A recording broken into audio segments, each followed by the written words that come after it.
ce soir. Élève ta voix là où tu te trouves. Nous sommes déjà sur notre culte d'enseignement, petite culte d'équilibre. Élève ta voix, commence à remercier le Seigneur. Commence à bénir Dieu pour la grâce et l'opportunité qu'il t'a donnée d'avoir le souffle de vie gratuit ce soir.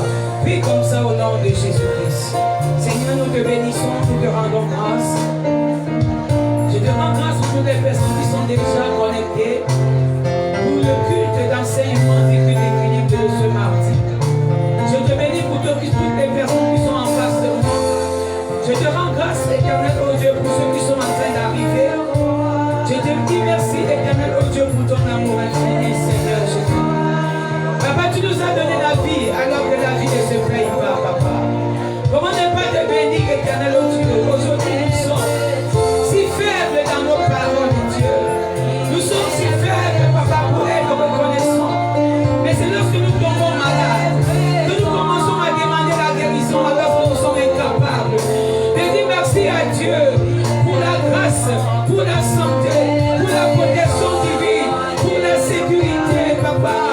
Papa, parce que tu as subvenu à nos besoins, Yahweh. Papa, ce soir, nous venons te dire merci. Merci pour cette grâce que tu nous as accordée, papa. Sois béni, sois loué, au nom de Jésus-Christ. Alléluia.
de t'accorder sa miséricorde et sa compassion pour tout ce que tu as fait durant cette journée.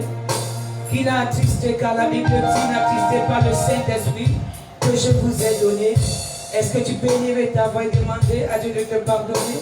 Peut-être tes pensées l'ont attristé, peut-être tes paroles l'ont attristé, peut-être tes attitudes l'ont attristé.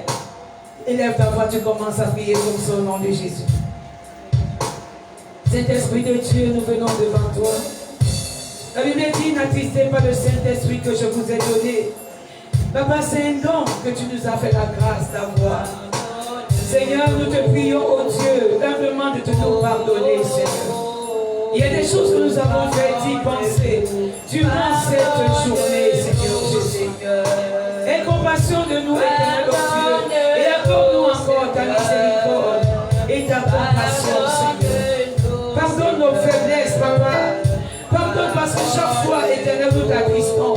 Pardonne les mots qui sortent de nos bouches. Pardonne nos cœurs associés de mal. Pardonne nos comportements enfantins, comportements ignobles. Seigneur, pardonne-nous, éternel Dieu. Pardonne notre façon de penser. Penser, éternel, pour les autres. Pardonne-nous, éternel, mon Père et mon Dieu. Parce que nous sommes associés de tout mal. Papa, aie pitié de nous ce soir. Mon Dieu, mon roi, nous te prions au nom de Jésus. Pardonne-nous, Seigneur Jésus-Christ. Nous te supplions ce soir, Papa. Papa, ne regarde pas la profondeur de nos âmes. Aie pitié d'une femme qui me regarde de l'autre côté. Aie pitié d'un homme éternel qui me regarde de l'autre côté. Lui-même reconnaît son tort, reconnaît ses péchés. Mais la Bible dit, c'est toi seul qui peux nous pardonner parce que toi tu es juste. Seigneur, pardonne-nous, Seigneur, ce soir. Aie pitié de nous, Jésus. Accorde-nous ta miséricorde. Accorde-nous ta compassion. Tu reviens bientôt, Jésus. Mais nous voulons être blanchis. Nous voulons porter de nouveaux vêtements, Seigneur. Les vêtements qui vont nous sauver devant ta face, éternel Dieu. Papa, nous te prions ce soir. Pardonne chacun de nous. Pardonne ceux qui nous regardent. Pardonne tous mes frères qui sont présents et mes soeurs. Merci, mon Dieu, mon roi. Papa, nous te prions que ton sang coule dans chacun de nos vies, éternel Dieu. Afin de nous purifier dans la grande agréable à toi. Seigneur, nous voulons le sang de l'agneau qui a coulé à la croix de Golgotha pour la rémission de nos péchés. Papa, nous te prions de nous pardonner. Dans le nom de Jésus, lave-nous, purifie nos sangs et rends-nous agréables à toi. Au nom de Jésus-Christ de Nazareth.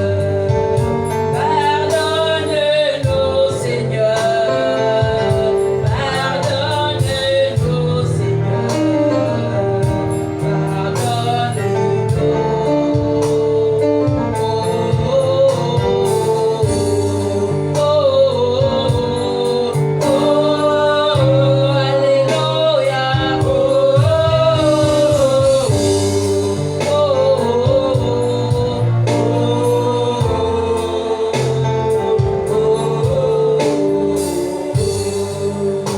Tu vas demander au Saint-Esprit de te parler ce soir. Demande la présence du Saint-Esprit. Dis au Saint-Esprit, ouvre mon cœur. Je veux que tu pénètres dans mon cœur. Mon cœur aime tant rester fermé, Papa. Mais je veux que tu pénètres dedans de moi. Peut-être c'est la dernière fois que je viens devant ta présence, Seigneur. Seigneur, je veux que tu pénètres en moi. Viens souper avec moi. Commence à parler au Saint-Esprit. Tu as besoin de la parole. Tu as besoin de la parole de Dieu dans ta vie, ma soeur.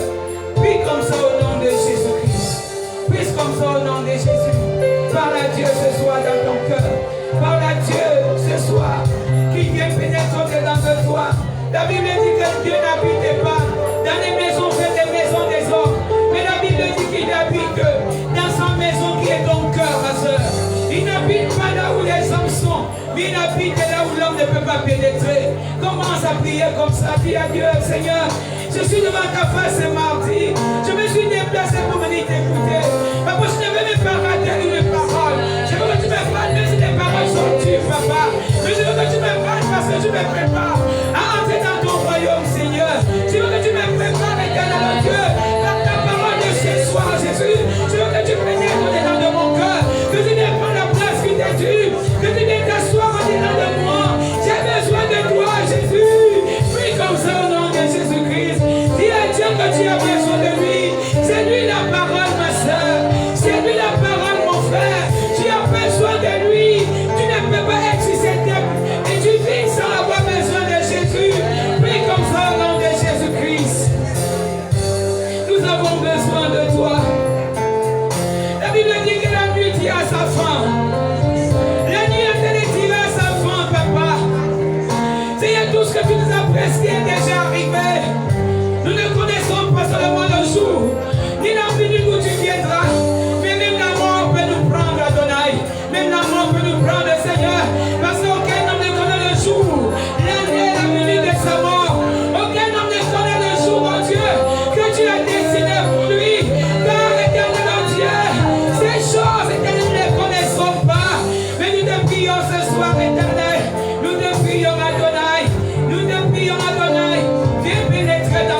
dit, mon Dieu, mon roi, que tous ceux qui vivent selon le désordre ne pourront pas entrer dans ton royaume. Mon Dieu, mon roi, nous voici devant ta face. Ouvre nos cœurs ce soir, papa, afin de recevoir la vérité, afin de recevoir la vie. Nous avons besoin de toi, Jésus. Nous avons besoin de toi. Puis là où tu es, tu as besoin de Jésus. Tu as besoin de ton merveilleux qui n'est que dans sa parole. Tu as besoin de lui. Merci Seigneur. Que ton nom soit béni, Papa. Que ça soit fait comme ça. Au nom de Jésus-Christ de Nazareth. Amen. Je sens le peuple un peu timide ce soir. Je ne sais pas si c'est le froid. Je ne sais pas si c'est la fatigue. S'il te plaît, acclame l'homme le plus beau, le plus excellent.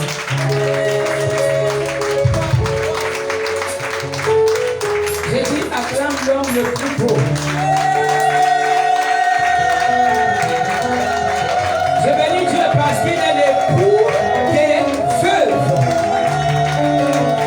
Il est l'époux des veuves. Amen, amen. Que Jésus seul soit glorifié au nom de Jésus-Christ de Nazareth. Je bénis tous ceux qui nous regardent sur Facebook, sur YouTube, sur Varsin TV et autres. Je dis à Dieu que la grâce de Dieu inonde votre vie dans le nom de Jésus-Christ de Nazareth.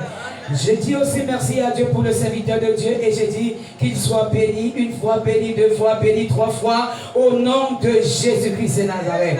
C'est lui qui a permis que je sois là ce soir. Ce n'est ni par ma force, ni par mon bravoure, mais c'est par grâce. Amen.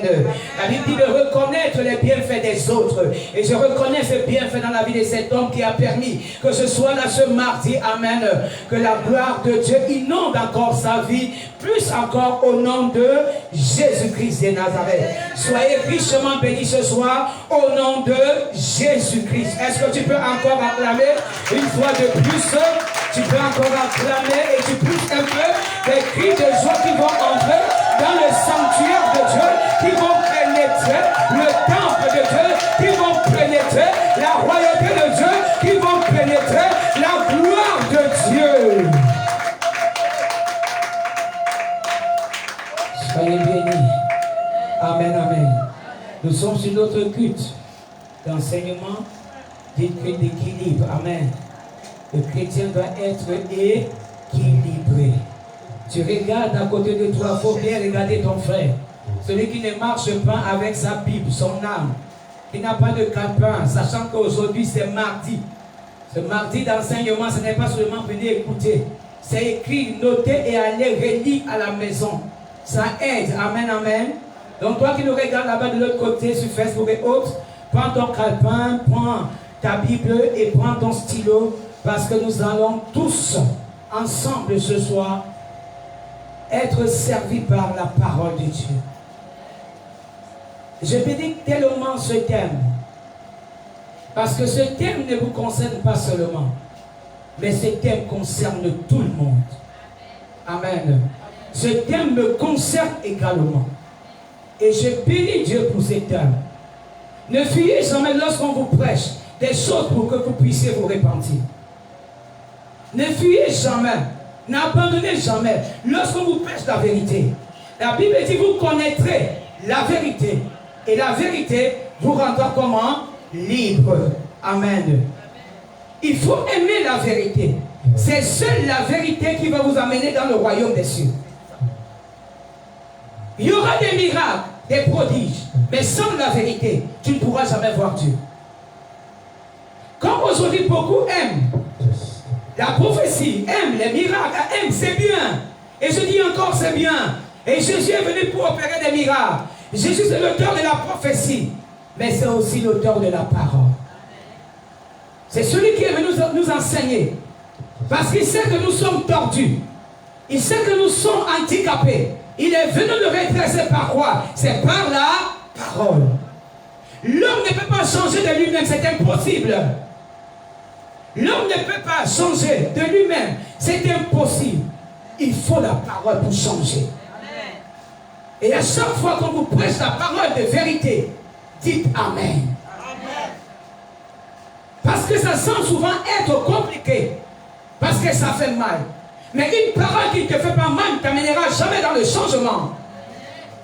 Une parole qui ne te fait pas mal ne t'amènera jamais à réussir. Il faut que ça te fasse mal pour que tu changes de direction, que tu changes de vie. Il faut cette parole auquel les hommes voient aujourd'hui comme si ce n'était rien. Alors que c'est elle qui apporte le changement. C'est elle qui bénit, c'est elle qui transforme, c'est elle qui fait toutes choses. Parce que la Bible dit, le monde n'a pas commencé par autre chose. Le monde a été créé par la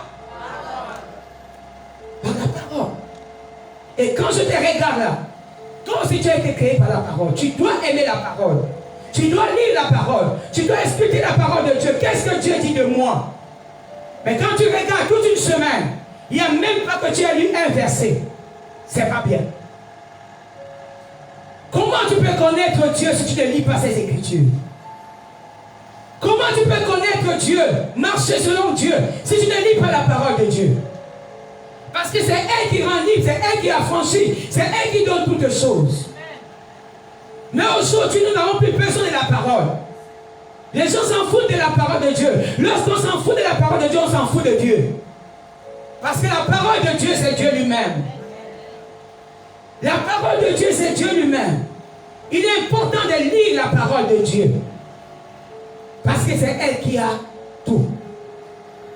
En cette parole, nous trouvons tout ce que nous avons besoin. Amen. Il faut te regarder quand tu fais une journée, 2 jours, 3 jours, tu ne lis pas la parole de Dieu. Ça veut dire que tu as un problème. Quand tu fais 2 jours sans lire la parole de Dieu, tu as un problème. Parce que tu ne connaîtrais pas. Tu ne pourras jamais connaître la vérité. Et je bénis Dieu pour le thème de ce soir. Ce thème est tellement enrichissant qu'on peut faire pendant même 5 heures, 1 heure, 2 jours, 3 jours pour parler de ce thème. C'est un thème vraiment très riche ce soir. C'est un thème qui m'a fait pleurer moi-même. Parce qu'il faut reconnaître également ses erreurs. Parce qu'aujourd'hui, beaucoup de prédicateurs se disent parce que quand ils prêchent, eux ils sont parfaits. Mais non. Il y a encore des tares à nous. Il y a encore des choses que le monde, les hommes qui nous voient, nous ne voyons pas. Mais il y a des gens qui sont en face de nous, qui nous voient mieux que nous-mêmes. Qui peuvent nous dire c'est des choses que nous faisons, qui ne sont pas bien. Et cela nous pousse à changer. Nous avons le thème ce soir qui a été donné par son serviteur. Le faux chrétien.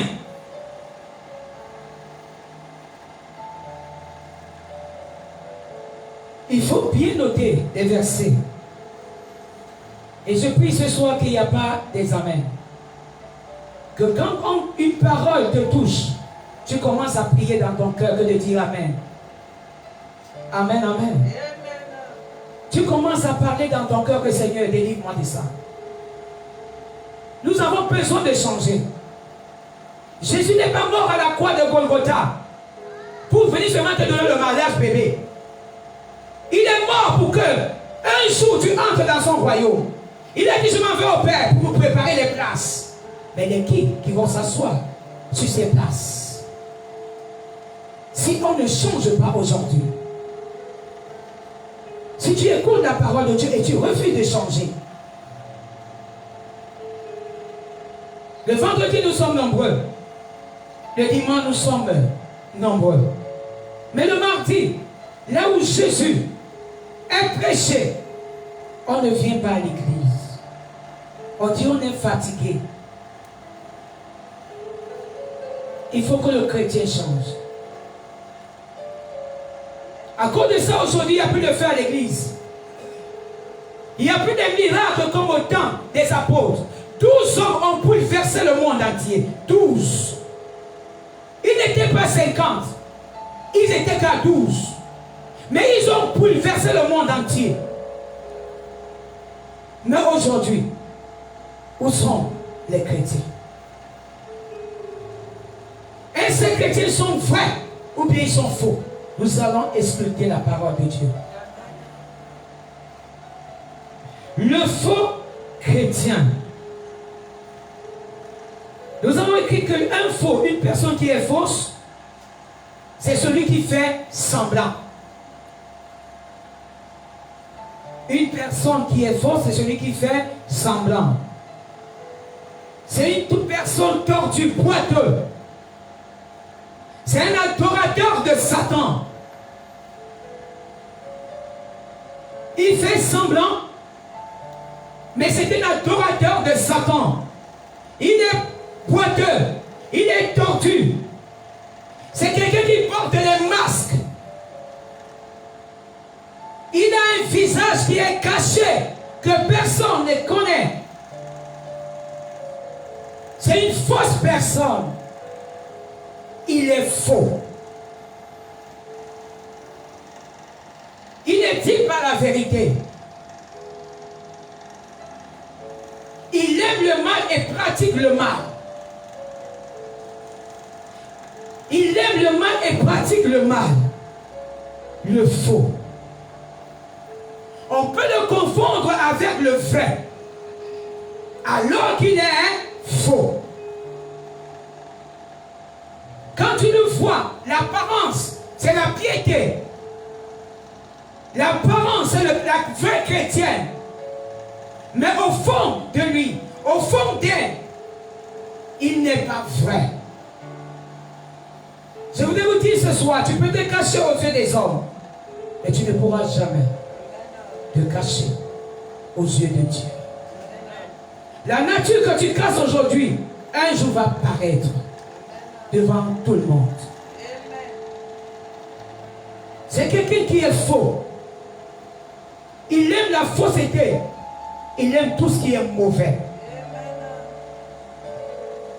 Lorsqu'on parle du chrétien, c'est en Antioche que les chrétiens, dans Actes des Apôtres, qu'on a commencé à appeler les serviteurs de Dieu, les chrétiens. Dans le mot chrétien, il y a Christ. Christ, c'est quoi? C'est le Saint-Esprit.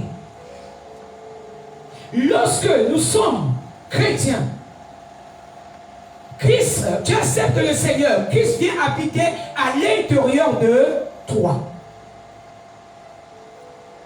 Et c'est lui qui te donne maintenant les directives. Mais le faux chrétien a le Saint-Esprit. Mais il refuse d'obéir, de marcher selon le Saint-Esprit. Il a le Saint-Esprit. Il peut prier en langue. Il peut même faire des miracles. Il peut chasser les démons. Mais en lui, l'Esprit de Dieu, il ne veut pas être conduit par l'Esprit de Dieu. Il veut être conduit selon sa propre convoitise, selon sa chair. Le faux chrétien. Matthieu 6, verset 24. Nous avons commencé. Matthieu 6, verset 24. Si personne à la page peut lire la parole de Dieu. Matthieu 6, verset 24. Je lis la parole de Dieu dans Matthieu 6, verset 24. Nul ne peut servir deux maîtres, car où il irait l'un et aimera l'autre, ou il s'attachera à l'un et méprisera l'autre. Vous ne pouvez servir Dieu et Mammon. Amen. Amen. La Bible dit, nul ne peut servir deux maîtres à la fois. Ou tu aimes un et tu haïs un, ou tu aimes l'autre et tu haïs l'autre. Vous ne pouvez pas servir Dieu et Mammon. Vous ne pouvez pas servir Dieu et Satan. Vous ne pouvez pas faire dans le plan physique comme Dieu. À l'intérieur de toi, c'est Satan qui habite. Tu ne peux pas être faux. Ou tu aimes Dieu, ou tu ne l'aimes pas. Mais tu fais semblant d'aimer Dieu parce que les gens sont tout autour de toi. Mais toi-même, tu connais ton intérieur. Tu sais que tu es une femme qui est fausse. Tu n'es pas vrai. Le semblant.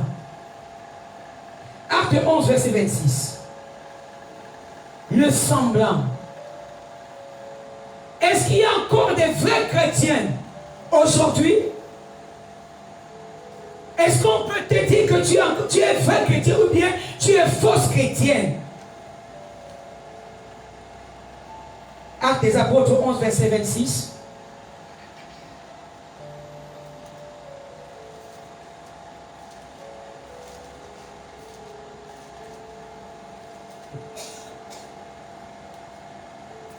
La Bible dit dans Actes des apôtres 11, verset 26.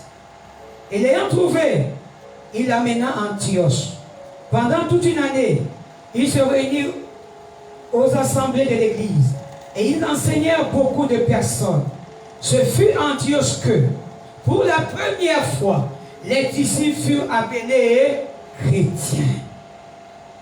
Pour la première fois.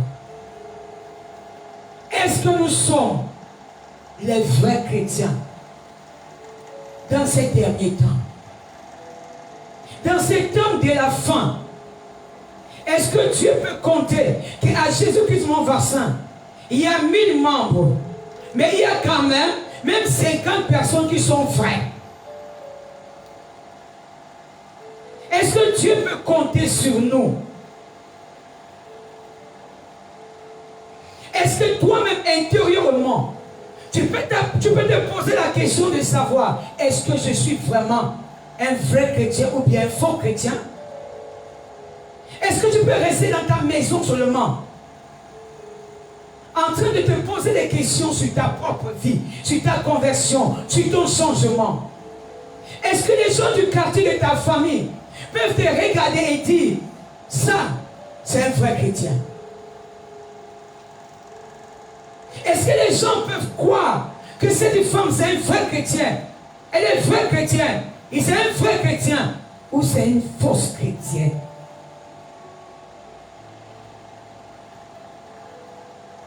Nous avons tous accepté le Seigneur. Nous avons donné notre vie à Dieu.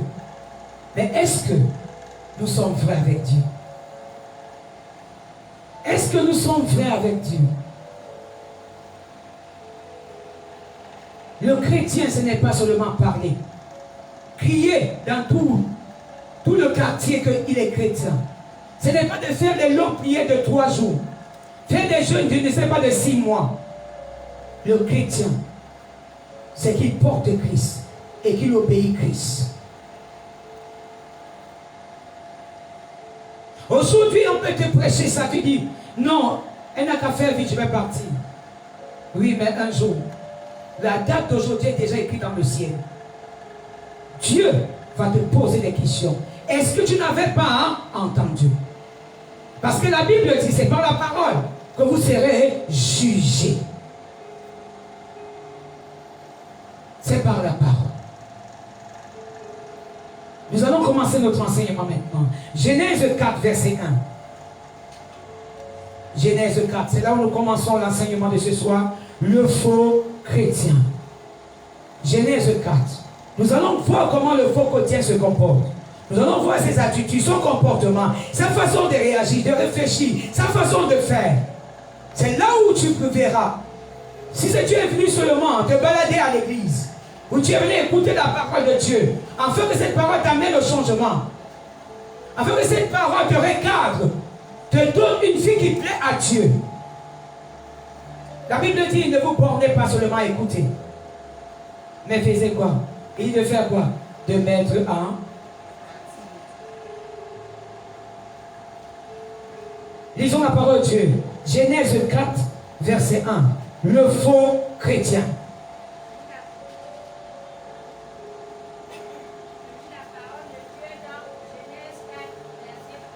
Genèse 4, verset 1, oui. Adam connut Ève, sa femme. Elle conçut et enfanta Caïn. Et elle dit, j'ai formé un enfant. Genèse 4, verset 1. Adam connut Ève, sa femme. Elle conçut et enfanta Caïn. Elle conçut et enfanta Caïn. Et elle dit, J'ai formé un homme avec l'aide de l'Éternel. Verset 2. Verset 2. Elle enfanta encore son frère Abel. Elle enfanta encore son frère Abel. Abel fut berger. Abel fut berger. Et Caïn fut laboureur. Et Caïn fut laboureur. Verset 3. Verset 3. Au bout de quelque temps, Au bout de quelque temps, Caïn fit à l'Éternel une offrande des fruits de la terre. Caïn fut à l'Éternel une offrande de fruits de la terre. Verset 4. Verset 4. Et Abel, de son côté, il fit une des premiers-nés de son troupeau Les premiers-nés de son troupeau et de leur graisse. et de leur graisse. L'Éternel porta un regard favorable sur Abel et sur son offrande.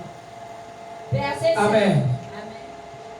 Deux frères, nés du même ventre, même père, même mère, ils ont fait les offrandes à Dieu. L'autre était laboureur, l'autre était berger. Ils ont amené les deux offrandes devant la face de Dieu. La Bible dit, Dieu a regardé l'offrande de Caïn. Il a regardé l'offrande d'Abel. Il a aimé l'offrande d'Abel que l'offrande de Caïn. Pourquoi Dieu a aimé l'offrande d'Abel que l'offrande de Caïn? Parce que Dieu ne regarde pas d'abord l'aspect physique. Dieu ne regarde pas l'offrande que tu viens de lui donner d'abord. Avant de prendre ton offrande, Dieu regarde d'abord ton... Tu peux donner 10 milliards à l'église, mais Dieu sait que tu n'as rien fait. Tu peux construire des maisons, construire, aimer, donner l'argent, donner la nourriture aux gens, faire du bien, mais Dieu considère que tu n'as rien fait. Pourquoi? Parce que ton donner ne venait pas du cœur. Les hommes peuvent t'acclamer, te dire que tu es une femme généreuse, tu es un homme généreux. Mais quand Dieu regarde le cœur, il sait que ton cœur n'est pas juste, c'est un cœur tordu. Le faux chrétien, son cœur n'est pas droit, c'est un cœur tordu. C'est un cœur tordu. Il montre aux yeux des hommes le paraître. J'ai fait. Mais alors qu'à l'intérieur de son cœur, ce qu'il fait ne glorifie pas le Seigneur. Il n'est pas juste avec Dieu. Il y a des gens qui vous font du bien dans le quartier, dans votre famille et partout. Mais quand Dieu regarde cette offrande, il sait que cette offrande-là n'est pas bonne. Malgré qu'aux yeux des hommes, ils ont vu que cette offrande, tu l'as fait. Peut-être c'est l'offrande qui est bien devant tout le monde, beau, belle. Mais quand Dieu regarde, il sait que cette offrande-là ne vient pas de ton cœur. Le faux chrétien, son cœur est tordu. Son cœur ne glorifie pas le Seigneur. Son cœur est rempli de toutes sortes de mauvaises choses.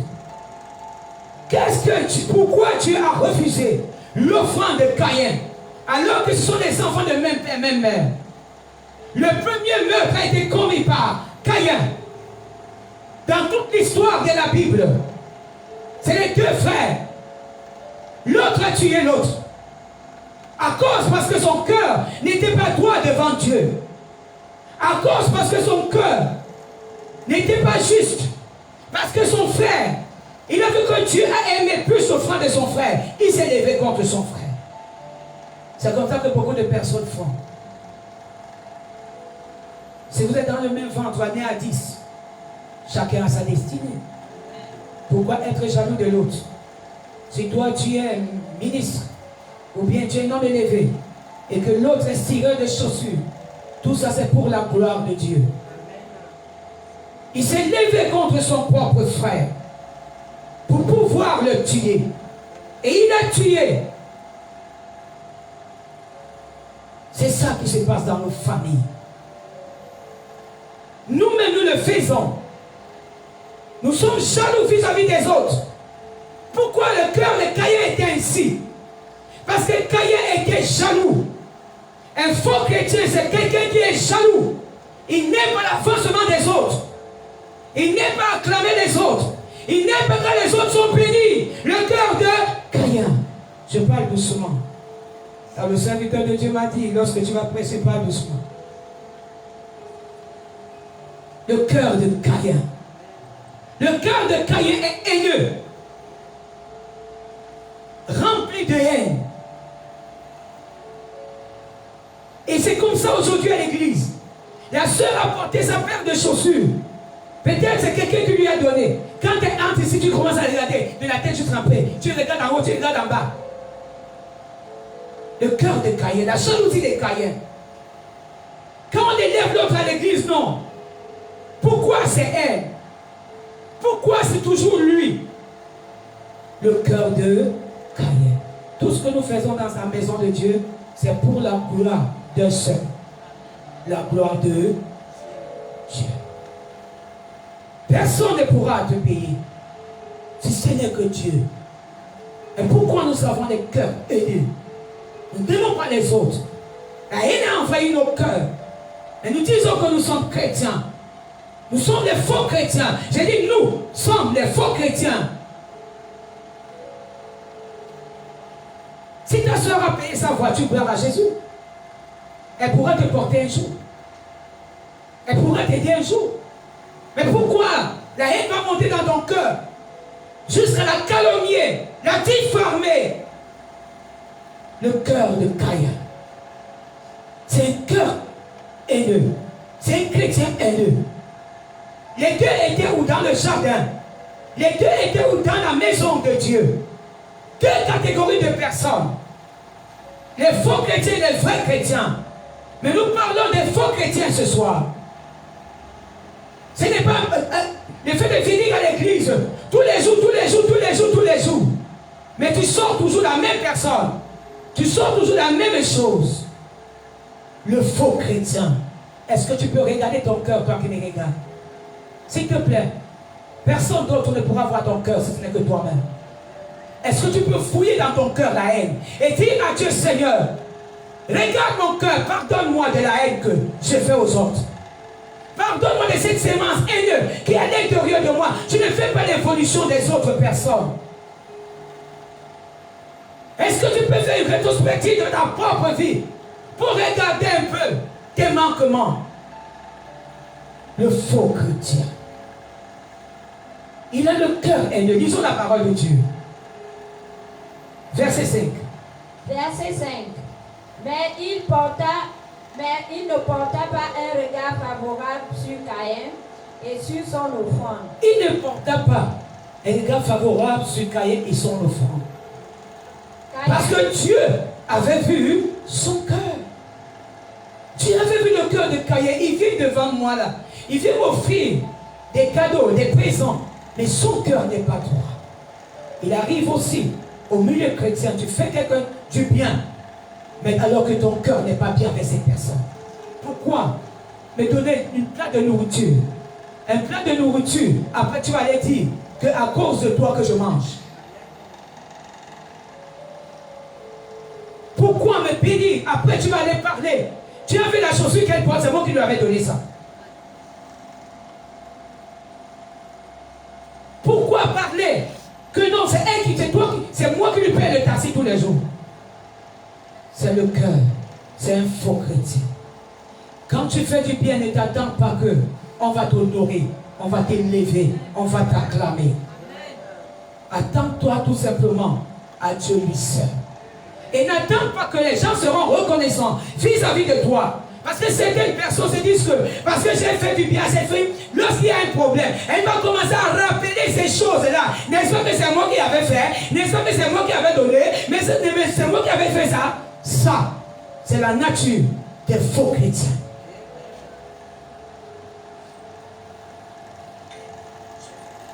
Verset. Il dit le cœur était. Allons-y au verset 5. Continuons la lecture. Caïn fut très irrité et son visage fut abattu. Amen. La Bible dit il a commencé quoi? À s'irriter. dans son cœur. Son cœur était déjà abattu. Parce que Dieu n'a pas regardé son offrande. Dieu n'a pas regardé son offrande. Il s'est mis à s'irriter. Je dis, au lieu de s'irriter contre Dieu, qui a fait en sorte que, qui n'a pas approuvé ton offrande, tu t'irrites contre qui? Tu t'irrites contre ton frère, contre ta soeur.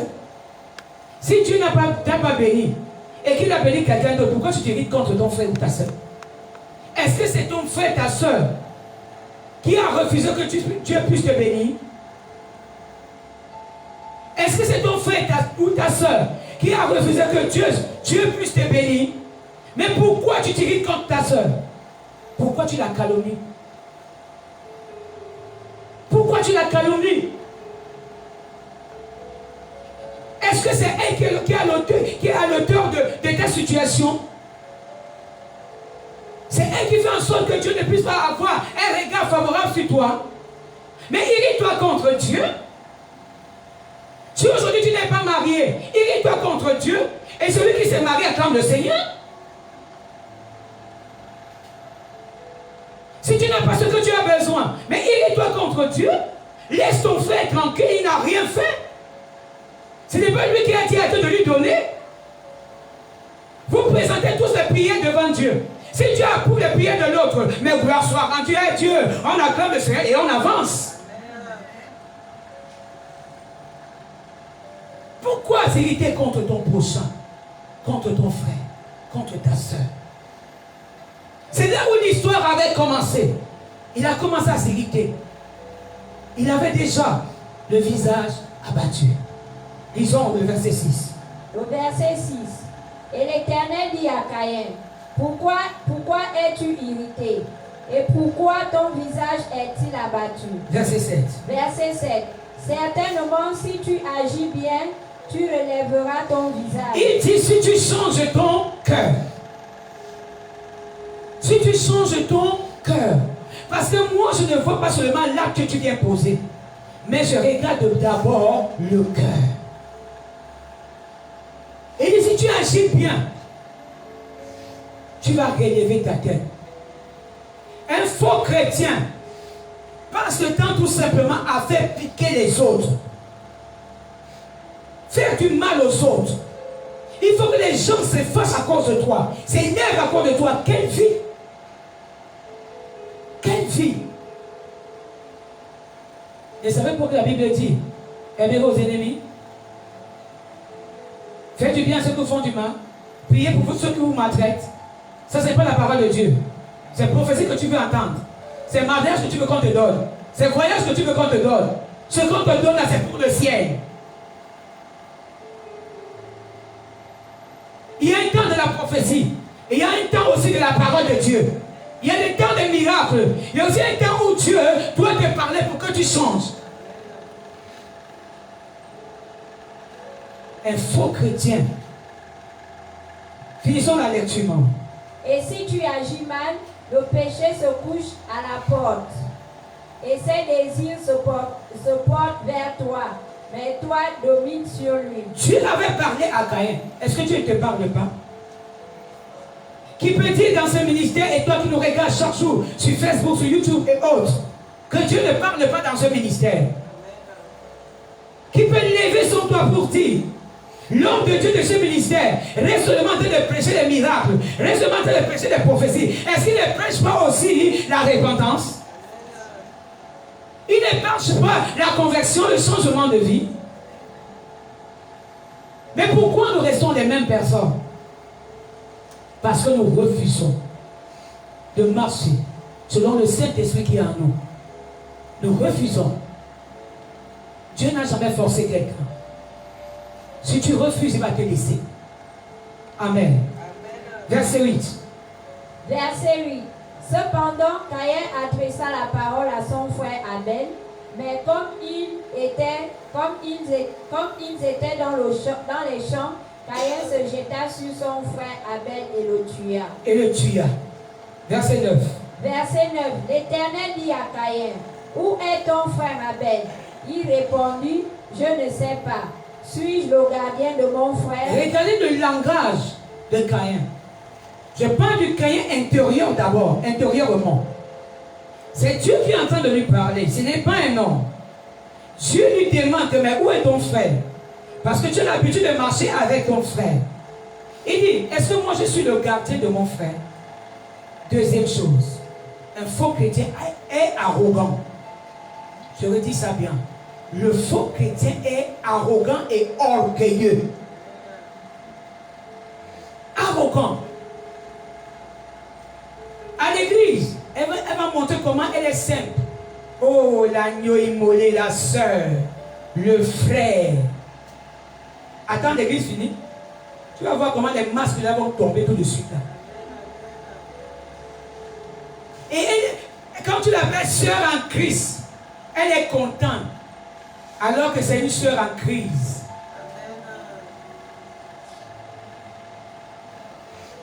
Arrogant.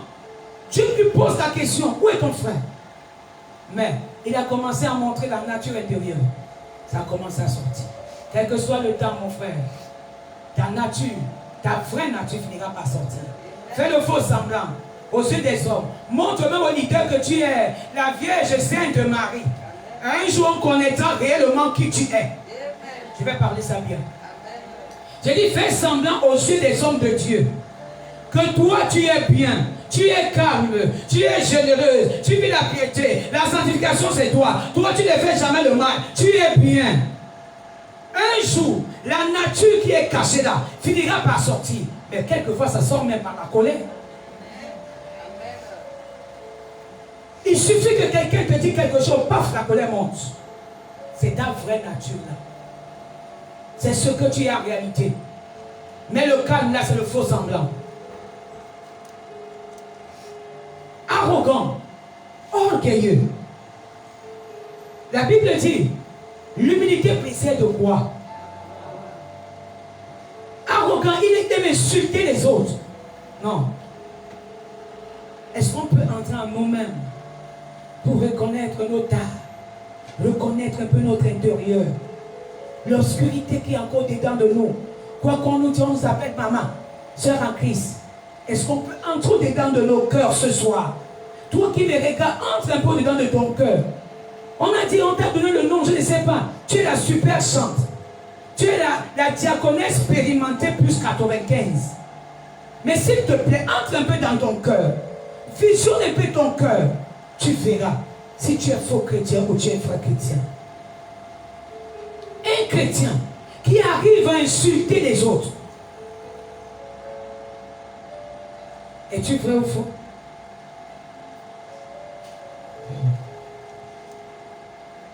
Un chrétien qui aime mépriser les autres. Personne, écoutez-moi bien, personne ne connaît la destinée de l'autre. Aujourd'hui, je peux marcher en babouche, mais demain, je vais rouler dans les grosses voitures. Aujourd'hui, je peux sembler rien, mais un jour, tu me verras aller à New York. Il y a une femme que je vais accompagner vendredi prendre l'avion. Cette femme était dans ce ministère. Peut-être beaucoup ont parlé d'elle. Mais ce vendredi, cette femme va prendre l'avion pour aller en Europe. Alors que personne ne savait que cette femme pouvait aller un jour en Europe. Ne méprise pas celui qui est à côté de toi. Ne méprise pas celui qui est à côté de toi. Sa fille s'est mariée avec un blanc. Le blanc a dit non, je ne peux pas faire mon mariage sans ma belle-mère. Billet d'avion, tout. Vendredi, pour la première fois de l'histoire de sa vie, elle va prendre l'avion pour aller en France. Quelle grâce. Mais si tu l'aurais méprisé, humilié, parce qu'aujourd'hui elle marche en babouche, parce qu'aujourd'hui elle ne connaît pas dire la place est là. Mais aujourd'hui, toi, tu ne connais même pas l'aéroport de Libreville. Ou bien de vue. Mais elle va entrer dans l'avion et ça va décoller avec elle. Personne ne connaît l'autre. Chacun a sa destinée. Mais les faux chrétiens sont là pour insulter les autres, mépriser les autres. Je vous t'assure, même à 80 ans, je peux te donner un mari. Même à 80 ans, je peux relever ta tête. Là où tu as marché dans la bassesse, dans l'humiliation, ce n'est pas elle-même qui est partie en France. Ce n'est pas de ses propres moyens, mais c'est sa fille. Qu'est-ce que Dieu ne peut pas faire? De faux chrétiens insultent, méprisent les autres. Orgueilleux. Un faux chrétien écrit encore, n'aime pas des remarques. Vraiment, frère, si on ne te fait pas des remarques, tu ne pourras jamais changer. Si on ne te fait pas des remarques, on ne dit pas que ça, ce n'est pas bien. Ce que tu as fait n'est pas bien. Frère, tu vas mourir. Tu iras là où toi-même tu connais. Tu vas pas porter les costumes sur la terre. Marcher avec talons et cuir. Mais quand tu vas mourir, tu connais. Il n'aime pas les remarques. Dès que tu dis ça, ce n'est pas bien. Oh, il va s'élever. J'ai béni Dieu pour une femme qui m'a écrit ce matin en disant, maman Elisabeth, fais ça. Et j'ai dit, gloire à Jésus. C'est ce genre de femme que j'aime à côté de moi. Pas des personnes qui sont là. Ils me voient tomber dans l'eau. Ils me regardent. J'aime cette qualité de personne. Quand ils voient que ton habit est tacheté, elle te dit, regarde ton habit. C'est les qualités d'amis qu'il faut avoir. Pas des hypocrites. Vous voulez que votre vie change? Il faut ayez des bonnes personnes à côté de vous. Des faux chrétiens. N'aime pas dire la vérité aux autres. N'aime pas dire la vérité aux autres. Le faux chrétien aime se taper la poitrine. C'est à cause de moi. Il aime se taper la poitrine. Sans elle, elle ne peut pas vivre. Qui t'a dit ça? C'est Dieu qui a permis que tu lui donnes ce que tu lui as donné là. Tu ne donnes pas, il va susciter quelqu'un d'autre qui va lui donner. C'est Dieu qui a touché ton cœur pour lui bénir. Tu ne donnes pas, d'abord c'est avantageux pour toi. Tu ne donnes pas, il va susciter quelqu'un d'autre pour lui bénir et cette personne sera bénie. Le jour qu'on comprendrait ça, je pense qu'il y a des choses que nous allons abandonner. Le faux chrétien. Tu te frappes la poitrine tous les jours, grâce à moi. Grâce à moi que l'église en marche. C'est grâce à toi. Je peux dire que c'est grâce au serviteur de Dieu. Mais ce n'est pas grâce à Elisabeth. Je ne suis rien et je ne vaux rien. Grâce à moi que les choses marchent. Non, ce n'est pas grâce à toi. Ne te frappe pas la poitrine pour rien, ma soeur. Ne te frappe pas la poitrine pour rien, mon frère. C'est Dieu qui t'accorde des bénédictions qui sont cachées le donné, qui sont cachées derrière le donné. C'est moi, c'est moi, c'est moi. Ça, c'est le faux chrétien. Le faux chrétien aime les honneurs. Écrivez ça.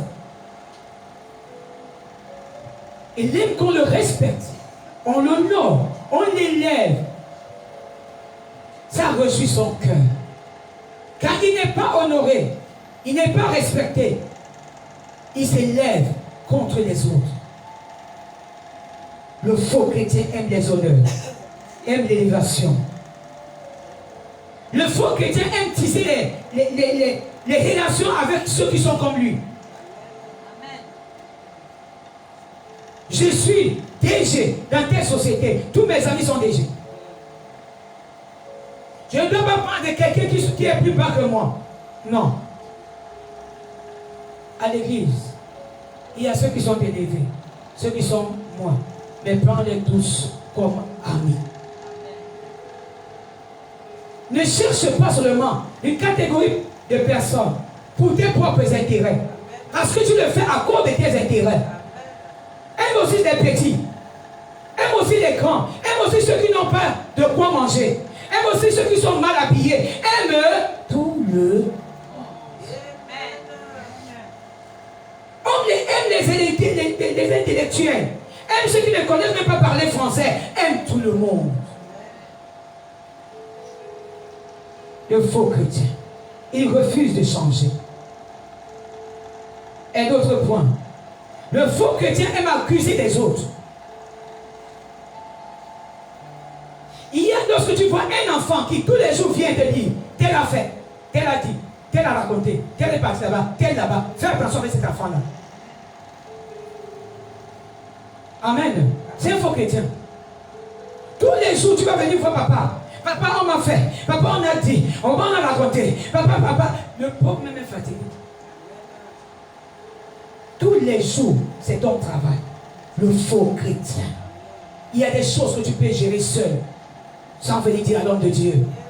Tu comprends que la personne qui était en face de moi, c'est un enfant encore. Je prends comme ça.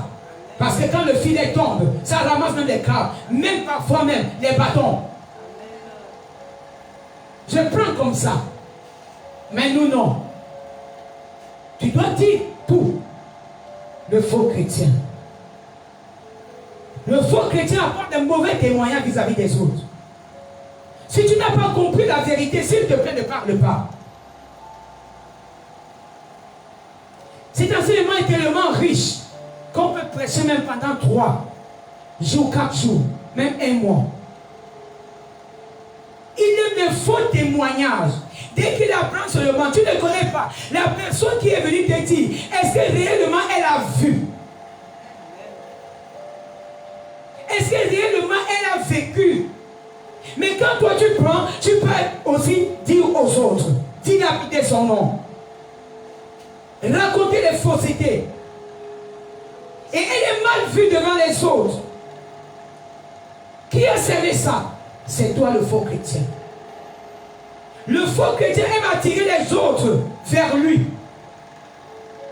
Et même quand on se rassemble pour faire les mêmes choses ensemble. Mais quand tu dis que moi je ne suis pas là pour parler, tu deviens son ennemi. Ils aiment discuter la réputation des autres. Il veut te pousser à faire comme lui. Le faux chrétien. Moi, si j'ai dit, je ne mange pas telle chose, ne me force pas à manger ça. Le faux chrétien aime les choses du monde plus que les choses de Dieu. Je dis bien, il aime les choses du monde plus que les choses de Dieu. Ce qui l'intéresse, c'est les choses du monde. Quoi qu'il vienne à l'église pour montrer sa piété, montrer qu'il est chrétien, mais il aime plus les choses du monde. Regarde seulement son téléphone. C'est Titanic qui est en train de chanter. Comme sonnerie. C'est Titanic. Il n'y a pas de louange. Même s'il y a louange, il y a 2 louanges. Quand il vient à l'église, il met quand même des louanges bon, pour montrer quand même aux gens que je suis chrétien. Mais quand il va à la maison, c'est dombolo. Quand on demande à l'église, tu bois quoi? Elle dit jus. Faux chrétien. Il dit comment? Jus. Quand il arrive d'abord au quartier, c'est regarde. Est-ce que je peux parler? Là-bas, de l'autre côté de la maison, c'est regarde. C'est 33, c'est Castel. Mais quand il arrive, il se dit, tu peux pas dire, je bois Dino. Non, il faut dire, je bois la 33. Ne change pas de goût parce que tu es à l'église. Le faux chrétien s'habille bien quand il vient à l'église. Bien, longue robe jusqu'en bas. Mais au quartier, c'est culotte. C'est culotte qu'on lui voit au quartier avec. Après, quand tu lui demandes, ma soeur, c'est comment avec la culotte? Dieu regarde le cœur, il ne regarde pas le corps. Dieu regarde partout. Dieu regarde partout. Il regarde le cœur, il regarde le corps, il regarde tout. Parce que ce n'est pas toi qui vis, c'est lui qui vit en toi. Faux semblant des faux chrétiens. On peut l'acclamer ici. Oh, regardez une vie de sanctification. Oh, gloire à Jésus. Mais va dans la maison. Tu vas trouver Jean-Michel en train de dormir, en train de ronfler. Quand elle vient ici, elle vous montre qu'elle vit une sanctification qui n'a pas de nom. Faux chrétien. Continuons la lecture. Verset 10. Verset 10. Et Dieu dit, qu'as-tu fait? La voix du sang de ton frère, puis de la terre jusqu'à moi. Le faux chrétien. La Bible dit, la voix du sang de ton frère crie. Écoutez-moi bien. Le sang ne meurt jamais. le sang ne meurt jamais. Montre à l'église que toi tu es saint. Attrape la grossesse, va enlever au quartier. Parce que tu veux montrer à l'homme de Dieu que toi tu es saint, tu ne fais pas ces choses-là. Va prendre la grossesse, va enlever au quartier. Viens encore ici commencer à chanter comme d'habitude. Tu te moques de toi-même. La voix du sang, le sang ne meurt jamais. Fais semblant aux yeux des hommes, mais un jour ça va te rattraper. Le faux chrétien aime commander. Il aime la responsabilité. Il aime qu'il soit responsable. S'il n'est pas responsable, pour lui, c'est pas ça. Il faut qu'on ait responsable de groupe, responsable de tel, responsable de tel. Faux chrétien. Quand on demande que jeûne même pour un jour, ça devient difficile. Prie même pour 30 minutes, tu commences à bailler. Faux chrétien. Tu fais semblant aux yeux des hommes. Quand on dit prier maintenant, tu vas nous voir en train de courir dans la salle, tu vois qu'elle est en train de prier, elle est en train de faire le sport. Elle vient à l'église le vendredi, c'est pour faire le sport. Mais prier là, il n'y a plus les mots dans la bouche. Faux chrétien.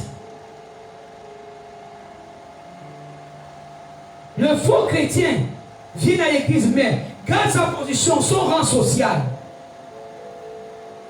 Dans l'église, si tu es là-bas au quartier, dans ton lieu de travail, c'est pas ça ici l'église. Quand j'ai rencontré une fois l'un de mes fils, l'un de mes frères, je peux dire chrétien, ce garçon m'a dit, je suis juriste. Il dit, quand je te regarde, avec ta petite taille là, et ta femme petite taille là, vous êtes des juristes. Il me dit oui, tu ne pourras jamais savoir. Parce qu'il est effacé. Mais d'autres, ils veulent qu'on les mette les galons. Le faux chrétien. Il garde sa position, son rang social. Lui, quand on parle du mariage, parce qu'il est marié, la qualité qu'elle va acclamer, ça va même te dépasser. Parce qu'il est riche, il a des maisons, il a des voitures. Oh! Quand tu vas lui voir parler, avec dédain, mépris. Parce que quoi? Il est riche. Tu es riche dans le monde, mais tu n'es pas riche pour Dieu. Il dit, Apocalypse, venez à moi. Venez prendre l'or et l'argent. Car vous êtes pauvres. Le faux chrétien. Le faux chrétien accepte Jésus, mais lui ne sait pas la place. Il ne lui donne pas la place dans son cœur. Jésus n'est pas dans le cœur. Mais il a accepté Jésus. Il vient à l'église. Mais Jésus n'est pas à l'intérieur de son cœur. Nous allons lire les autres versets à la maison. Matthieu 19, verset 24. Marc 4, verset 19 à la maison. Matthieu 19, verset 24. Marc 4, verset 19. Nous allons lire ça à la maison. Le faux chrétien. Le faux chrétien aime tromper les autres. La Bible dit que dans Genèse 3, le serpent était le plus rusé de tous les animaux des champs. Et il a fait quoi? Il a commencé à tromper Ève. Le faux chrétien aime tromper les autres. Il trompe la vigilance des autres. Il veut te dire maintenant, oh frère, ce que tu fais là, fais-le encore. Parce qu'il veut que tu puisses tomber dans le piège. Qui nous a dit? J'ai dit, qui nous a dit que les fornicateurs entreront dans le royaume des cieux? Je ne pense pas que l'homme de Dieu a déjà prêché ici qu'il vivait dans la fornication. À moins que ce jour-là, je n'étais pas. Mais je ne crois pas. Mais aujourd'hui, les chrétiens aiment ce qui satisfait le cœur. Quand tu vas prêcher le péché, il n'y aura pas amen. Il n'y aura pas amen. Les faux chrétiens aiment quand on les flatte. Aiment la parole qui réjouisse leur cœur. La parole qui va avec leur désir. C'est ça que les faux chrétiens aiment. 1 Jean 4, verset 20 à 21. Donc nous avons dit les faux chrétiens trompent les autres par des fausses paroles et entraînent les autres à la perdition. Nous avons un autre point. 1 Jean 4, verset 20 à 21. Lisons la parole de Dieu. Je lis la parole de Dieu dans 1 Jean 4, verset 20 à 21. Le verset 20 dit: si quelqu'un dit j'aime Dieu et qu'il haït son frère, c'est un menteur, car celui qui n'aime pas son frère, qu'il voit, comment puisse-t-il aimer Dieu qu'il ne voit pas? Amen. Verset 21. Attends. La Bible dit, si quelqu'un prétend dire que moi, oh, Jésus est bon, j'aime tellement Jésus, oh j'aime Dieu, vraiment Dieu il est mon tout, il est ma référence, il est mon appui, il est ceci, moi j'aime Dieu plus que tout, j'ai donné ma vie à Jésus, moi j'aime beaucoup Dieu. Tu l'avais vu, tu as vu Dieu. Quand tu as fini de parler, tu as vu Dieu. Dieu c'est ton frère. J'ai dit Dieu c'est ton frère. J'ai dit Dieu c'est ton frère. J'ai dit Dieu c'est ton frère que tu vois. Tu ne verras jamais Dieu. Tu prétends dire moi j'aime Dieu. Et que dans ton cœur, tu as la haine contre ton frère. Mais tu dis quand même que moi j'aime Dieu. Oh mon frère m'a fait tellement du mal. Oui. Attends. Toi tu n'as pas fait le mal à quelqu'un. Oh non, elle me calomnie beaucoup. Mais oui, on peut te calomnier. Tu crois qu'on ne te calomnie pas. Il ne faut pas être en Christ. Quand tu viens en Christ, tu viens chercher des problèmes. On doit te calomnier. Et c'est normal. Amen. On doit calomnier le chrétien, c'est normal. Vous êtes la lumière du monde et le sel de la terre. Si ne vous critique pas, vous voulez qu'on critique qui? Si le monde ne vous juge pas, vous voulez qu'on juge qui? Il faut qu'on critique, il faut qu'on calomnie, mais comprends tout simplement que c'est un faux chrétien. Ça ne veut pas dire que tu dois l'haïr. Non, non, non, non, non. Il ne faut pas l'haïr. Si tu haïs le faux chrétien, tu deviens faux chrétien aussi. Je redis, si tu haïs le faux chrétien à cause des actes et des comportements qu'il pose, toi aussi tu deviens un faux chrétien. Parce que vous ressemblez. Ne le hais pas. Comprends tout simplement qu'il n'est pas vrai. Banalise et avance avec lui. Il y aura toujours le blé et l'ivraie. Amen. Le faux chrétien, il dit j'aime Dieu, mais il n'aime pas son frère. C'est un autre point. Il dit moi j'aime Dieu. Parce que Dieu te donne encore un peu de nourriture. Tu vas arriver à un stade que tu n'as même pas 100 francs pour manger gâteau. Tu vas commencer à insulter Dieu. Comme Job. Tu vas commencer à l'insulter. Mais tu dis aujourd'hui j'aime Dieu. Dieu te dit, ce n'est pas lui que tu dois aimer. Mais il y a quelqu'un qui est à côté de toi. Il y a quelqu'un que tu vois tous les jours. Lisons la parole de Dieu. Verset 21. Verset 21. Et nous savons de lui ce commandement, que celui qui aime Dieu aime aussi son frère. Celui qui dit qu'il aime Dieu aime aussi son frère à côté de lui. On a dit que le frère là je ne sais pas, est Jésus. Le frère qui est à côté de toi est Jésus. Le frère qui est à côté de toi n'est pas parfait. Il est encore dans l'imperfection. Toi-même qui parles là, toi-même qui parles là. Est-ce que tu es parfaite? Il n'y a pas des choses qu'on te reproche. Vous tous, vous êtes des imparfaits. Mais supportez-vous. Comprenez-vous. Si elle refuse que tu sois ami avec elle, mets un bonjour en passant. Un bonjour, quand tu pars, tu dis bonjour ma soeur, bonjour mon frère. S'il ne veut pas tisser des amitiés avec toi, ce n'est pas un problème. Mais il y a une chose, Dieu connaît nos cœurs. Dieu connaît quand tu dis un bonjour sincère et un bonjour hypocrite.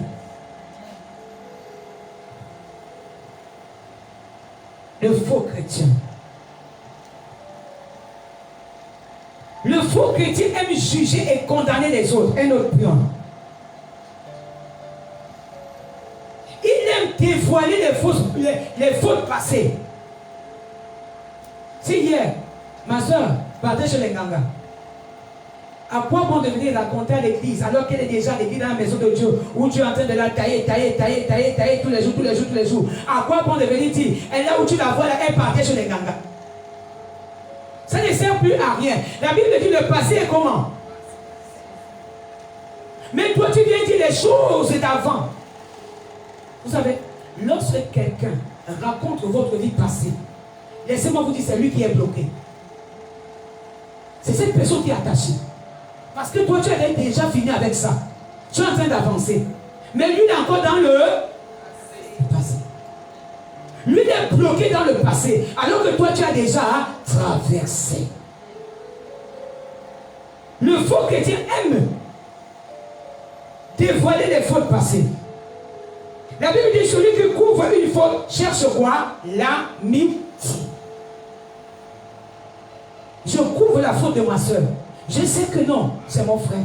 Vous savez, ce que nous prêchons aujourd'hui, quand nous regardons un peu les soldats qui vont en guerre, quand un soldat est touché, il tombe. Que fait son collègue, son ami? Il le laisse, il part. N'est-ce pas, non? Qu'est-ce qu'il fait?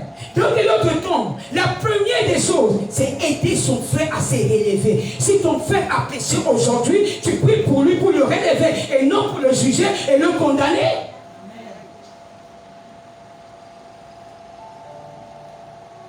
C'est pas pour le juger et le condamner. Parce que toi-même tu étais comme ça hier.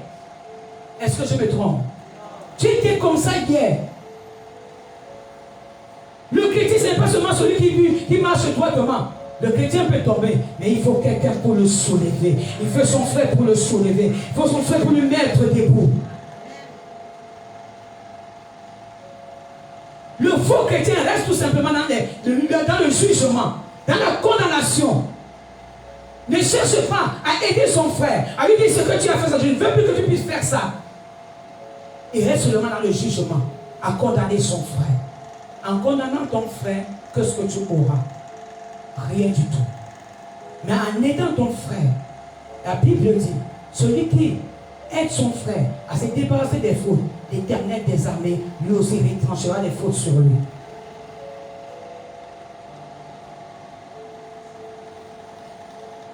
Le faux chrétien.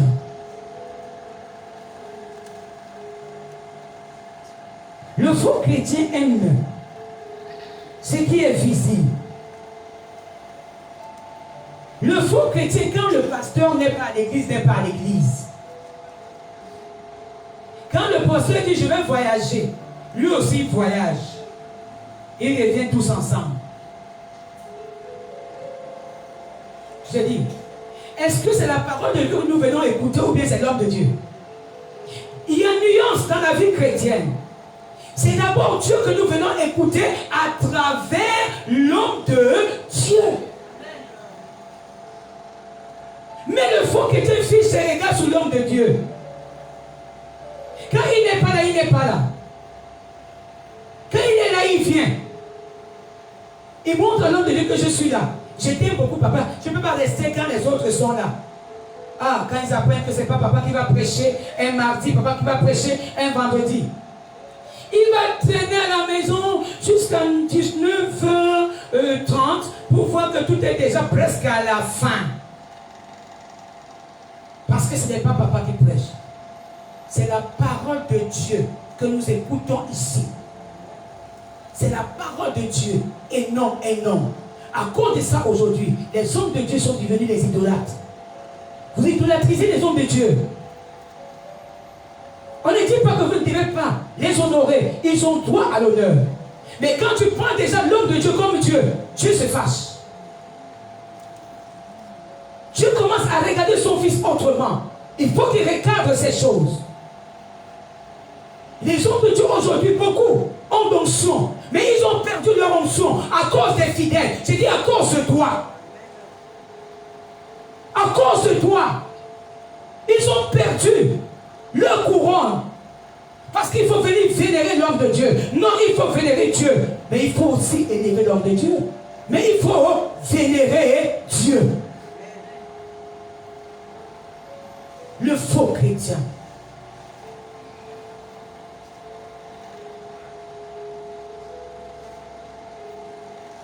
Un autre point. Nous allons lire la parole de Dieu même à la maison. Le faux chrétien refuse de confesser son péché. La Bible dit celui qui confesse son péché et avoue, délaisse, obtient quoi? Il n'aime pas confesser le péché. Quand tu as fait mal à ton frère, demande pardon. Je pense qu'on nous enseigne ça tous les jours ici.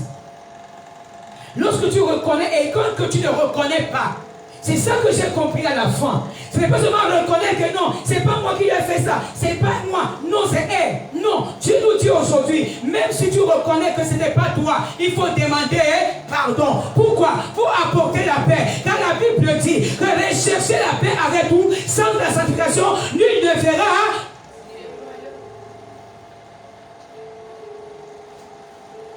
J'ai compris ça. C'est dans le parcours avec Dieu, il y a des choses qui vont t'amener à comprendre plus tard. Nous on dit ce n'est pas moi, c'est elle qui a commencé. Nous ne sommes pas des gamins. Quelle que soit la faute de ton frère, c'est ta faute. Je redis, quelle que soit la faute que ton frère commet vis-à-vis de toi, c'est ta propre faute. Vois ton frère comme toi-même. Vois-le comme toi-même. Le faux chrétien. Romains 10, verset 9, nous allons lire à la maison. On peut lire Proverbe 8, verset 13, vite. Un peu rapidement, nous sommes déjà presque à la fin. Proverbe 8, verset 13. Proverbe 8. On lit la parole de Dieu dans Proverbe 8, verset 13. Je veux en finir avec, dit l'Éternel. Il n'y aura plus de raisin à la vigne, plus de figues au figuier, et les feuilles se flétriront. Ce que je leur avais donné leur échappera. Proverbe 8, verset 13. La crainte de l'Éternel, c'est la haine du mal. Proverbe 8, verset 13. Nous allons lire Romains 19 à la maison. La Bible dit, la crainte de l'Éternel, c'est la haine du mal, l'arrogance, l'orgueil, la voix du mal et la bouche perverse. Voilà ce que je hais. Le faux chrétien. Voilà ce que Dieu a cité. Ce que le faux chrétien fait. Il est arrogant, orgueilleux. Il aime le mal, il est pervers dans sa bouche. Il dit que c'est ça, les choses que lui, il est.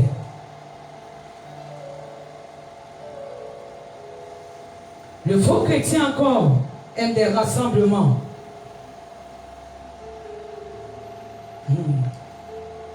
Et je voulais donner une bombe. Mais je dis à Dieu, Seigneur, aide-moi. Le faux chrétien. L'église, c'est l'église de tout le monde. L'église, c'est l'église de tout le monde. Ce n'est pas une partie d'église de tel ou de tel. C'est l'église de Dieu vivant. Cette femme qui a donné cette maison par la grâce de Dieu a donné ça pour tout le monde. Mais non. Nous, qu'est-ce que nous faisons? Nous faisons des regroupements, des rassemblements d'ethnies, de clans, ce qui ne doit pas être dans l'église. Ce qui ne doit pas être dans l'église. Quelquefois nous demandons, est-ce que nous sommes réellement chrétiens? Parce que celle-là n'est pas gabonaise. Non.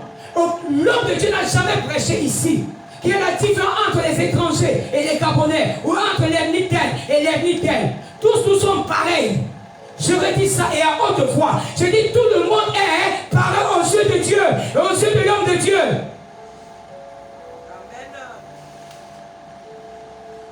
Parce que je ne suis pas de telle ethnie. peut pas m'associer.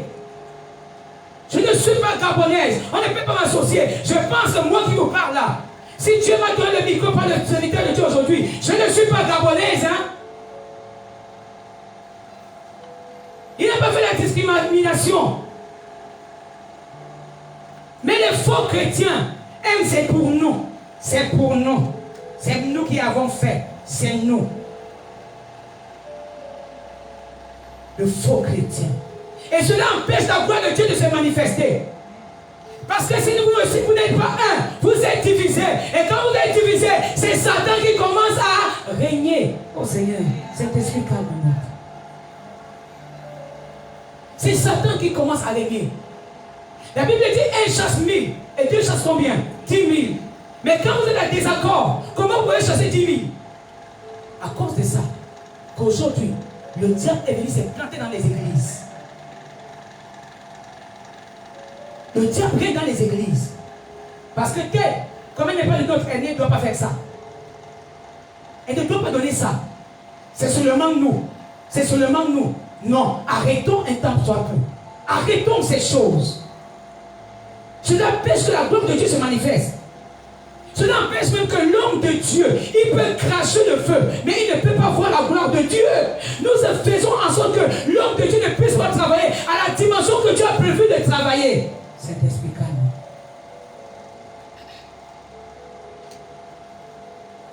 Pourquoi? Parce qu'il y a des petits groupes. Il y a des petits groupes. C'est entre nous-mêmes. Qui vous a dit? Qui nous a dit que dans l'église, c'est entre nous-mêmes? Qui nous a dit ces choses-là?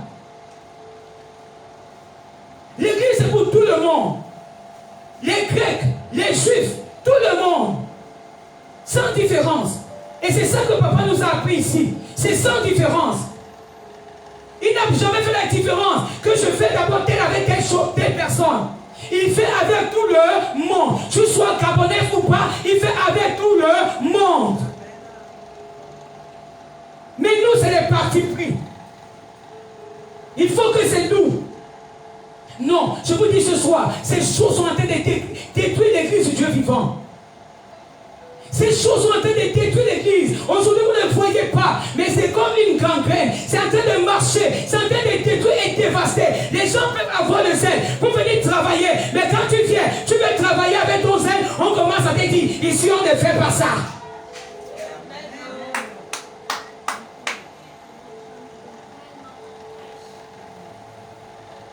Ici on ne fait pas ça. Ici l'homme de Dieu ne veut pas. Est-ce que c'est toi l'homme de Dieu? L'homme de Dieu lui fait ça. Mais comme toi tu crois que tu es tellement élevé, tu crois que c'est toi qui as toute la plateforme d'ici, tu vas commencer à te dire non, l'homme de Dieu n'aime pas ça. C'est là en train de détruire l'église du Dieu vivant. Où est l'amour entre nous aujourd'hui? Il n'y a plus d'amour, il n'y a que les combats. Même à l'église, c'est la sorcellerie. Même à l'église, là où la colombe et la pluie de la vérité est, c'est la sorcellerie aujourd'hui. Tu ne veux pas voir ta soeur. Tu ne veux pas voir ton frère. Si tu prétends dire que tu aimes Dieu, mais tu n'aimes pas ta soeur, qu'est-ce que tu as fait d'extraordinaire? Les païens le font aussi. Dans les maisons où vous connaissez là, ils le font. C'est la solidarité. Et nous, Église, où est la solidarité en Christ?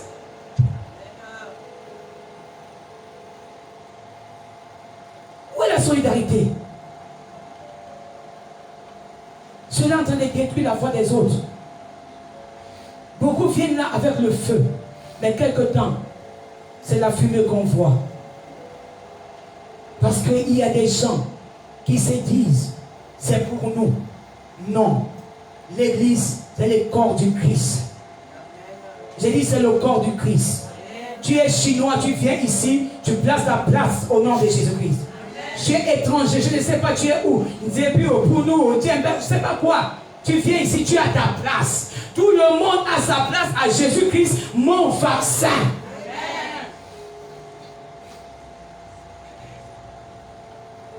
Cela détruit beaucoup l'église. Et ça te apporte des comportements sataniques et diaboliques. Sataniques et diaboliques.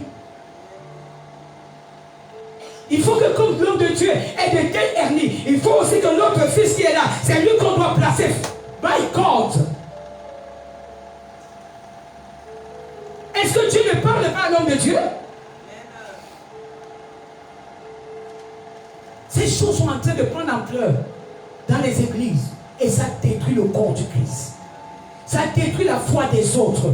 Ça détruit le service des autres. Changeons. Le faux chrétien peut changer s'il le veut.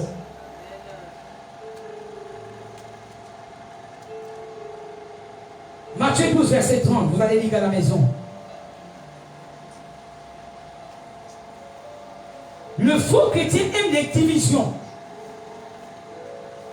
Il aime diviser les autres. Quand il voit que tu t'entends bien avec ta soeur telle, oh, c'est là où il va entrer pour venir te dire, voilà ce qui se passe. Il va raconter les manifestes qu'il avec ta soeur. Mais comme aujourd'hui, nous aussi nous aimons ces choses-là.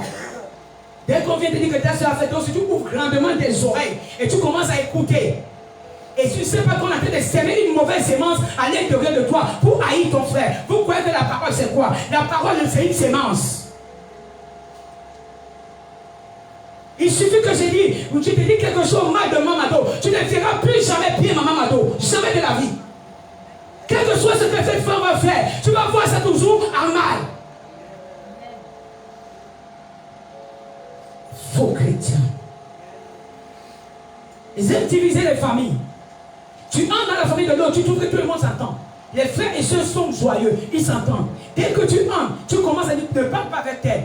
Ne parle pas avec elle, ne parle pas avec elle. Ça, c'est quelle histoire? Faux chrétien. Il porte la marque satanique. Tu ne peux pas diviser le frère avec sa soeur. Tu ne peux pas diviser les frères. Et parce que nous ne sommes pas vrais, nous faisons semblant. Le faux chrétien tue les ministères, des dons. Refroidissent les autres. Le but des faux chrétiens, c'est que tu retournes dans le monde. Vous savez, lorsqu'on vient là-bas dans le monde, nous sommes surchargés. Chacun de nous vient avec son problème. Chacun de nous vient surchargé. Quand il vient ici, il commence à trouver sa paix tranquillement, sa joie tranquillement, alors qu'avant, on n'avait pas cette joie. Quand tu entres dans sa vie, tu commences encore à les détruire, les déstabiliser, afin qu'il retourne dans le monde. Le faux chrétien fait en sorte que les autres retournent dans le monde à ce qu'ils ont formé hier. Le faux chrétien chasse les autres à l'église. Ne veut pas que les autres puissent travailler. Le faux chrétien. Il montre qu'il est vraiment chrétien, chrétienne, sœur en crise. Alors que sa nature, c'est la nature de Caïn. Le faux chrétien aime l'argent. Le faux chrétien aime l'argent. Et aimer l'argent, là, ce n'est pas seulement à la maison, même à l'église. Il y a des gens, je vais le dire, et je vais le redire, bien. Ce qui est pour Dieu est pour Dieu. Ce qui est pour Dieu est pour Dieu. Quand on te voit transporter des sachets pour amener chez toi, tu es vrai chrétien, tu manges la sueur des autres, qui te donne la permission de le faire. Comment l'église peut évoluer? Comment on peut aider les autres aujourd'hui? Le faux chrétien vole, quoi qu'il ait à l'église. Et c'est une malédiction. Le faux chrétien encore attend que le pasteur arrive pour commencer à louer le Seigneur. Tellement il est cravaté, chemisé. Il ne veut même pas que la sueur coule. Je bénis Dieu que c'est l'endroit que Dieu nous a donné par sa servante. Même s'il est restreinte. Amen. Même s'il est restreinte, c'est quand même quelque chose. Beaucoup jusqu'à aujourd'hui n'ont pas pu le faire. Mais quand le faux chrétien arrive ici, il fait tellement chaud.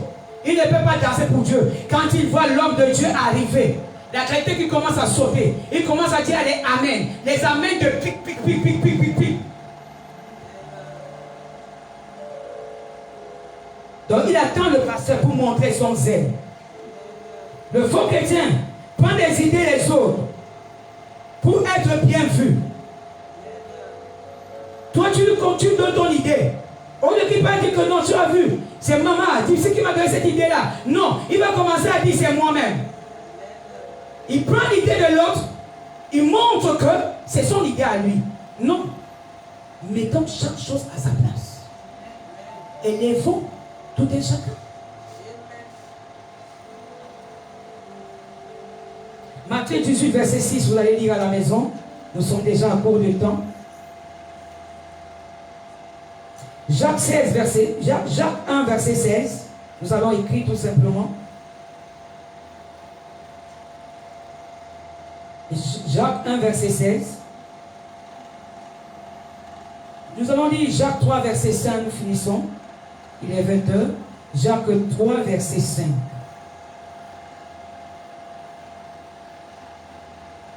Jacques 3, verset 5. Mais Jacques 1, verset 16, nous allons lire à la maison. Prenons du temps souvent pour lire la parole de Dieu à la maison. Ils ont la parole de Dieu dans Jacques 3, verset 5.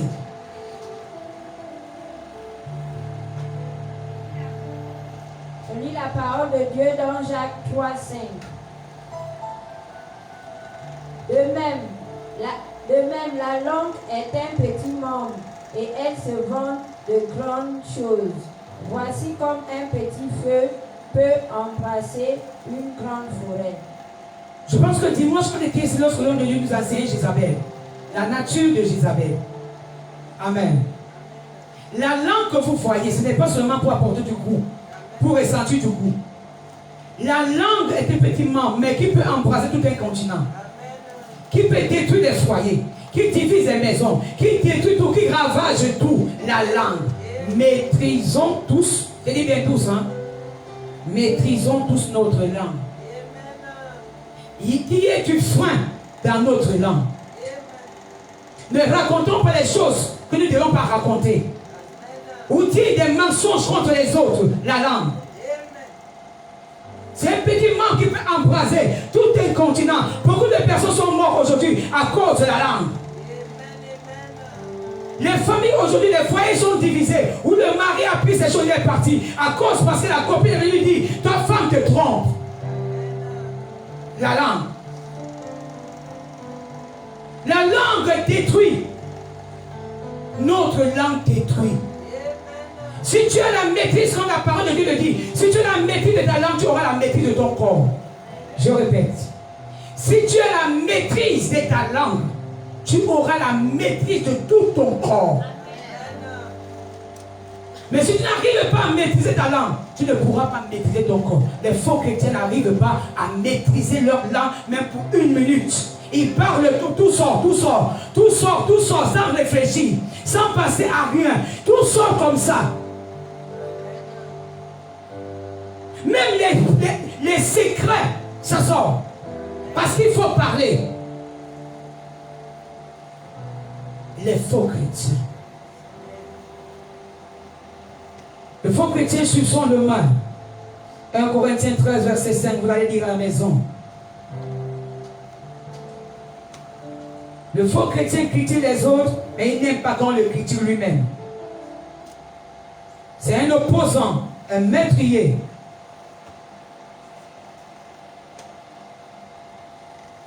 Un opposant et un meurtrier. Un autre point, le faux chrétien ne paye pas ses dettes. Comment les gens vont savoir que tu es vrai chrétien? Que qui c'est en toi? Quand tu prends dette de l'autre, tu ne veux pas rembourser. Quelquefois, il te dit, oh, je vais prier pour toi, Dieu va te frapper. Tu as ma dette et tu dis, tu vas prier pour moi et Dieu va me frapper. Non, le Dieu que nous prions n'est pas injuste. Le faux chrétien n'est pas payé ses dettes. Vous savez, lorsque vous ne payez pas vos dettes, laissez-moi vous dire, vous mourrez avec les dettes des autres. Vous connaissez là où vous allez partir vous-même. Donc il faut payer. Tu as la dette de ta soeur, c'est depuis 2000, je ne sais pas, 2001, jusqu'à maintenant. La dette de combien? De 2000. 2000. Vous ne voyez pas que c'est ridicule? Pour un chrétien, et surtout avec le païen. Quand tu parles de... Regarde, ce sont les chrétiens qui portent la Bible. On se moque de ton Dieu à cause des actes que tu poses dans le quartier. À cause de ton attitude au quartier, on se moque de ton Dieu. On t'humilie. Tout le monde parle mal de toi à cause de tes actes de faux chrétiens. Où est la place du faux chrétien? Matthieu 25, verset 41, c'est là où je termine mon message. Où est la place du faux chrétien? Je vais terminer là et je vais donner quelques points pour vivre, pour être un vrai chrétien. Matthieu 25, verset 41. Je lis la parole de Dieu dans Matthieu 25, verset 41. Lisons bien, regardons, lis attentivement. Où est la place des faux chrétiens que nous venons de parler ce soir? Lis. Verset 41 dit: Ensuite, il dira à ceux qui seront à sa gauche, retirez-vous de moi, maudits, allez dans le feu éternel qui a été préparé pour le diable et pour ses anges. Verset 42. Il dit maudit, merci. Il dit maudit. Le faux chrétien est déjà maudit. Qu'est-ce qu'il attend? C'est le feu de l'enfer. Est-ce que le faux chrétien peut changer en vrai chrétien? Oui. 5 points. 5 points. Est-ce que le faux chrétien peut changer en vrai chrétien? Je dis 5 points. Premier point. L'amour pour la parole de Dieu. La crainte de Dieu. L'obéissance. Le changement. L'amour pour la parole de Dieu. Donc tu dois aimer la parole de Dieu. Tu dois craindre Dieu, de ne pas faire du mal aux autres. Tu dois obéir à cette parole que tu écoutes. Et cette parole va t'amener à changer. Deuxième point. L'amour pour le prochain. Tu ne peux pas prétendre dire que tu aimes Christ alors que tu n'aimes pas ton frère qui est en face de toi. Deuxième chose. L'amour pour le prochain pour être un vrai chrétien. La Bible dit, je vous laisse de ce commandement. Aimez-vous les uns les autres comme je vous ai, avec vos défauts, avec votre handicap, avec votre rien. Je vous ai aimé ainsi. Aimez aussi les autres. Aimez-vous comme je vous ai aimé. Troisième des choses, pour être un vrai chrétien, savoir supporter les autres. Parce que toi-même, tu n'es pas parfaite. Tu n'es pas parfait.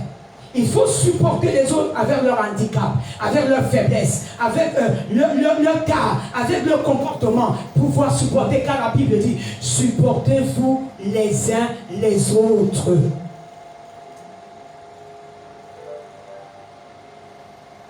Quatrième, pour être un vrai chrétien, il faut savoir pardonner. Enlève la rancune, ça t'amènera en enfer. Enlève la haine, ça t'amènera en enfer. Enlève la jalousie, l'hypocrisie, ça t'amènera en enfer. Il faut pardonner, quelle que soit ta faute. Les apôtres ont dit à Jésus, combien de fois nous devons pardonner à nos frères? Il a dit par jour, c'est 70 fois 7. Lorsque ton frère commet le péché, il dit par jour, ce n'est pas par année. Il dit par jour. Combien de fois je dois pardonner à mon frère? Va seulement faire 70 fois 7 par jour. Ça donne combien? Donc, le pardon est éternel. Le pardon doit être une vie quotidienne pour toi. Le pardon. Cinquième des choses. La Bible dit, Dans 2 Timothée 2, verset 10. Supportez-vous aussi les uns les autres et pardonnez véritablement. 5e des choses, recherchez la paix avec les bons et les mauvaises personnes. Ma mère est sorcière, je dois l'aimer. On n'a jamais dit ici d'aller donner les coups de matière à ta mère parce que ta mère est sorcière. Ma mère, mon père, mes frères, mes soeurs, ma soeur à l'église, mon voisin, je dois l'aimer avec son bon et son mauvais comportement. Que Dieu bénisse sa parole ce soir au nom de Jésus-Christ. Est-ce que tu peux acclamer le Seigneur?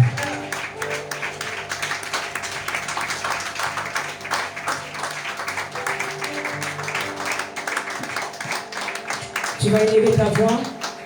Tu vas commencer à rendre grâce à Dieu pour le message de ce soir. Élève ta voix. Je sais qu'il y a des choses. Ne dis pas non, ce n'était pas moi qu'on parlait. On parlait à tout le monde.